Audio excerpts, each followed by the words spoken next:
ये कहानी एक ट्रक ड्राइवर की है जिसका नाम रमेश था। रमेश एक अनुभवी ट्रक ड्राइवर था जिसने अपनी जिंदगी का ज्यादातर हिस्सा देश के विभिन्न हिस्सों में सामान पहुंचाने में बिताया था।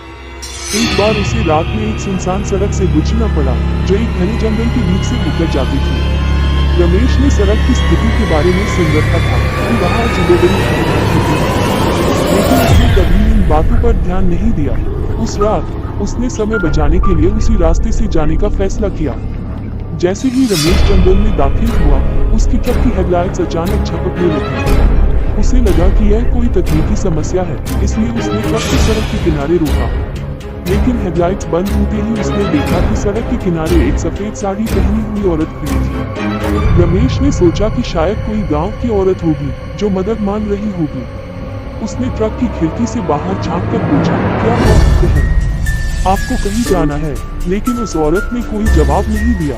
अचानक वो औरत हवा में तैरने लगी और सीधे रमेश की ट्रक की ओर आने लगी। रमेश का दिल जोर से धड़कने लगा।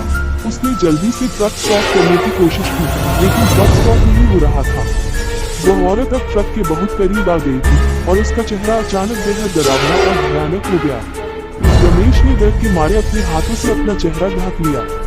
तभी अचानक ट्रक अपने आप स्टॉप हो गया और तेजी से आगे बढ़ने लगा। रमेश ने हिम्मत जुटाकर अपनी आंखें खोली और देखा कि वो औरत गायब हो चुकी थी। उसने ट्रक को तेजी से चलाया और कुछ ही मिनटों में वो जंगल से बाहर निकल आया। जब वो अगले टोल प्लाजा पर पहुंचा, तो उसने वहां के कर्मचारियों को इस घटना के बारे में बताया। उन्होंने कहा, आप भाग्यशाली हैं कि आपने अपनी जान बचा ली। इस सड़क पर कई ट्रक ड्राइवर इसी तरह की घटनाओं के बाद गायब हो गए हैं। उस रात के बाद रमेश ने कभी इस सड़क से गुजरने की हिम्मत नहीं की। वो घटना उसकी जिंदगी का सबसे खौफनाक अनुभव बन गई।